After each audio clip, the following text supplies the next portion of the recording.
వాడు.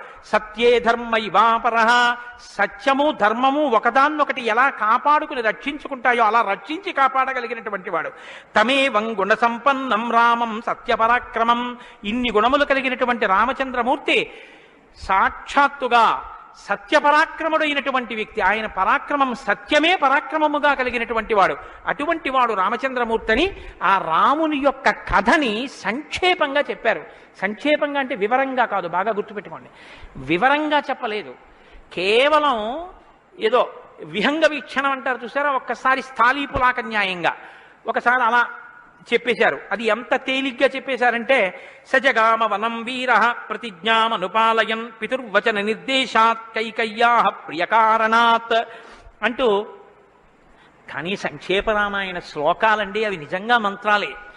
దశరథ మహారాజు గారు లేక లేక లేక లేక సంతానం కలగలేదని బెంగ పెట్టుకుని అశ్వమేధ